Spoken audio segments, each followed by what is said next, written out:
Hello students, welcome to online classes of advance senior secondary school Mundal. अभी हम पढ़ेंगे 11th class में health and physical education subject को। तो हम आए हुए हैं सेकंड चैप्टर में स्वास्थ्य शिक्षा। और स्वास्थ्य शिक्षा के अंतर्गत आज हम स्कूलों में जो स्वास्थ्य कार्यक्रम होते हैं उनमें बच्चों को स्वास्थ्य के प्रति कैसे जागरूक किया जाता है, उनको स्वास्थ्य शिक्षा किस माध्यम से पहुंचाई जाती है उनके दिमाग तक, स्वास्थ्य की अच्छी अच्छी आदतें उनको कैसे उनमें शामिल किया जाता है, कार्यक्रमों के माध्यम से उनकी आदतों को कैसे सुधारा जाता है, तो ये हम आज जानेंगे। तो आज का हमारा टॉपिक यही है, स्कूली बच्चों को स्वास्थ्य शिक्षा देने की विधियाँ। तो ये अलग अलग विधियाँ हैं, अलग अलग कार्यक्रम हैं, क्योंकि स्कूलों के छोटे छोटे बच्चे होते हैं, वो उन्हीं क्रियाओं में शरीक होते हैं, अच्छे मन से उन्हीं क्रियाओं में बिल्कुल मन लगाकर कार्य करते हैं जिनमें उनका मनोरंजन होता है। तो कुछ ऐसे भी कार्यक्रम हमें बनाने पड़ते हैं जिससे उनका मनोरंजन हो, वो हर्षोल्लास से शिक्षा ग्रहण करें और खेल खेल में अपने को स्वास्थ्य के प्रति जागरूक भी करते चलें। तो सबसे पहला एक स्कूल का वातावरणीय इफेक्ट होता है जो बच्चे को स्वास्थ्य के प्रति जागरूक करता है। तो स्कूल का स्वस्थ वातावरण, स्कूल का स्वस्थ वातावरण होना बहुत ही जरूरी है, क्योंकि स्कूलों में काफ़ी स्कूल रोड के किनारे हैं, फैक्ट्रियों के नज़दीक होते हैं, तो वहाँ बच्चों का पढ़ाई के साथ साथ उनके स्वास्थ्य पर भी गलत प्रभाव पड़ता है। तो ऐसे स्कूल भीड़ भाड़ वाले स्थान पर नहीं होने चाहिए।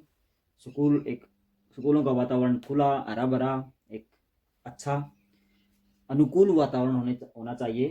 तो स्कूल का वातावरण भी बच्चों को बहुत प्रभावित करता है। उसमें हरियाली होनी चाहिए, खुला मैदान होना चाहिए, हवादार कमरे होने चाहिए, पंखे लगे हों गर्मियों के दिनों में, क्योंकि भारत में गर्मियों में ज़्यादा गर्मी पड़ती है। तो खुला हवादार अगर वातावरण होगा, पेड़ों से घिरा हुआ बिल्डिंग होगी स्कूलों की, तो वो एक हमें गर्मियों से राहत दे सकता है। और अगर वातावरण सही होगा तो बच्चों का मन भी पढ़ाई में लगा रहेगा। नंबर 2 है, स्कूलों में बच्चों को स्वास्थ्य के प्रति जागरूक करवाने में भाषण का अहम रोल होता है। भाषण का अर्थ हम स्पीच से भी लगा लेते हैं। भाषण टीचर्स भी दे सकते हैं और बच्चे भी दे सकते हैं। टीचर्स अच्छी अच्छी बातें, ज्ञान की बातें उनको बता सकते हैं, स्वास्थ्य से संबंधित जो भी अच्छी अच्छी बातें हैं वो बताते हैं, और बच्चे भी अपने तरीके से अपने तौर पर एक अच्छे से भाषण तैयार कर सकते हैं। तो ये हर दिन या हर सप्ताह अलग अलग क्लास के बच्चों को हम ड्यूटी लगा सकते हैं कि भाषण आप देंगे, अगले वीक आप देंगे। तो उससे बच्चों में एक खुद की और अपने क्लास की और अपने स्कूल की अच्छे से स्वास्थ्य को जागरूक या स्वास्थ्य की जानकारी देने में उनका बहुत अहम रोल होगा। नेक्स्ट लिखते हैं हम स्वास्थ्य सप्ताह। स्वास्थ्य सप्ताह, तो स्वास्थ्य सप्ताह क्या होता है कि स्कूलों में महीने में या तिमाही में एक बार स्वास्थ्य सप्ताह मनाना चाहिए। उस सप्ताह के दौरान स्वास्थ्य से संबंधित कार्यक्रम आयोजित होते हैं, बच्चों की स्वास्थ्य जांच होती है, उनको स्वास्थ्य की जानकारी दी जाती है, बाहर से डॉक्टर बुलाए जाते हैं, वो बच्चों की जांच करते हैं, और कोई कमी है किसी में खून की या कोई पोषक तत्वों की, तो वो उनको एक अच्छी स्वास्थ्य सुविधा मुहैया कराते हैं, उनको अच्छी टेबलेट वगैरह या जो भी उनको ज़रूरी होता है वो देते हैं, उनका समाधान करवाते हैं। तो स्वास्थ्य सप्ताह जरूरी है। छोटे छोटे बच्चे होते हैं, वो कई बार जाने अनजाने में कुछ गड़बड़ कर जाते हैं, तो अपने स्वास्थ्य के प्रति लापरवाही कर जाते हैं। तो उनको जागरूक करने के लिए स्वास्थ्य सप्ताह बहुत ही जरूरी है, और ये होता भी है। नंबर 4 लिखेंगे हम, बच्चों को प्रदर्शनियों के माध्यम से हम कुछ स्वास्थ्य शिक्षाएं दे सकते हैं। तो प्रदर्शनियां भी स्वास्थ्य शिक्षा को पहुंचाने में बच्चों तक बड़ा अहम रोल अदा करती हैं। तो प्रदर्शनियों के माध्यम से हम अलग अलग स्वास्थ्य को जागरूक करने वाली बातें उनको बताते हैं। प्रदर्शनियों में उनकी अच्छी अच्छी आदतें बताई जाती हैं, गलत आदतों के बारे में बताया जाता है और उसका गलत परिणाम के बारे में भी हम बताते हैं। तो प्रदर्शनियाँ लगाई जाती हैं अलग अलग तरह की, उसके माध्यम से भी जागरूक होते हैं बच्चे। नंबर 5, स्वास्थ्य समिति का गठन। स्वास्थ्य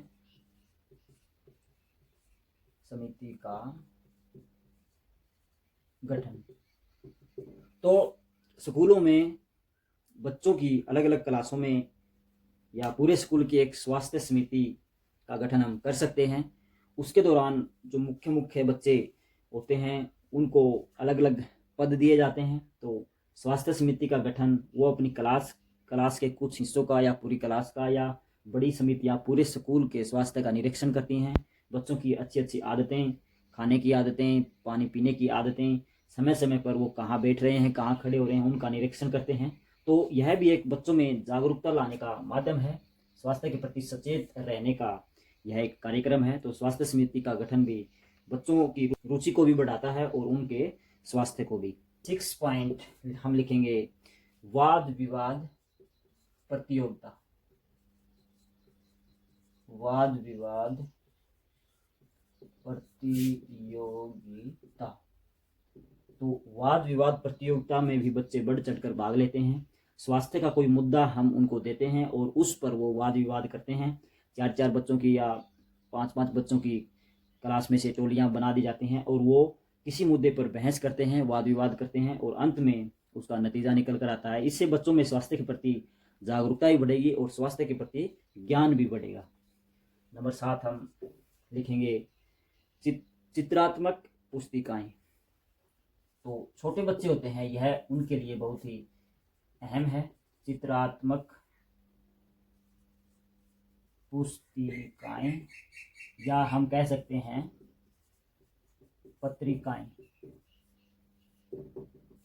तो चित्रात्मक पुस्तिकाएं या पत्रिकाएं, इसमें चित्रों के माध्यम से स्वास्थ्य की आदतों की, स्वास्थ्य की जो गंभीर बीमारियां हैं या उनसे छुटकारा पाने की बातें बताई जाती हैं। चित्रों के माध्यम से हम ज्ञान देते हैं। तो कुछ अच्छे अच्छे चित्र पुस्तिकाएं या लाइब्रेरी में बुक होती हैं उनमें हम ढूंढते हैं या हम उनमें बच्चों को एक लेके जाते हैं और उनको चित्रों के माध्यम से बताते हैं कि हमें ये अच्छी अच्छी आदतें अपनानी चाहिए, इससे हमारा फ़ायदा होगा, हमें कोई बीमारी नहीं लगेगी। तो यह भी खासकर छोटे बच्चे इनमें रुचिकर होते हैं। 8वें पॉइंट पर हम लिखेंगे, चित्र या चित्रपट। तो स्कूलों में जो चित्र लगे होते हैं, फोटो लगे होते हैं या जो बोर्ड होते हैं, चित्रपट हम एक बार लिख लेते हैं। तो स्कूलों में जो फोटो लगाए जाते हैं बड़े बड़े दीवारों पर, कई बार पेंटिंग भी की जाती है स्वास्थ्य के प्रति, वो भी बच्चों में एक जागरूकता लाने का माध्यम होता है। बच्चे उनको देखते हैं, उनमें जो अच्छी अच्छी बातें होती हैं चित्रों के माध्यम से जो बताई जाती हैं वो बच्चे ग्रहण भी करते हैं। तो यह भी एक स्वास्थ्य शिक्षा देने का एक माध्यम है। नंबर 9 पॉइंट हम लिखेंगे, रेडियो या टेलीविज़न। रेडियो या टेलीविज़न पर काफ़ी कार्यक्रम आते हैं जिससे बच्चे अपने स्वास्थ्य के प्रति ज्ञान प्राप्त करते हैं। स्कूलों में भी हम रेडियो या टेलीविज़न, जैसे प्रधानमंत्री रेडियो पर कार्यक्रम या संबोधित करते हैं वो, तो उसमें भी स्वास्थ्य से संबंधित काफ़ी बातें बताई जाती हैं। कई बार एक मुद्दा ही स्वास्थ्य का होता है, तो उस दौरान हमें बच्चों को वो भाषण या टेलीविज़न पर भी काफ़ी महत्वपूर्ण जानकारी आती हैं स्वास्थ्य के प्रति, तो वो हमें बच्चों को, रेडियो है सुनानी चाहिए, टेलीविज़न है तो उनको दिखाने चाहिए। उसके माध्यम से बच्चा जो देखता है वैसा ही करने की कोशिश करता है। तो टेलीविज़न में स्वास्थ्य के प्रति अच्छी अच्छी आदतें या अच्छी अच्छी बातें या कोई कहानी या कोई फिल्म के माध्यम से बच्चों को दिखाई जाती है, तो बच्चे उनसे अच्छी शिक्षा ग्रहण कर सकते हैं और जीवन में उनको तुरंत लागू भी करते हैं। तो 10 पॉइंट, लास्ट पॉइंट हम लिखेंगे, स्कूलों में कई बार टूर भी होता है तो वो हम करवाएंगे।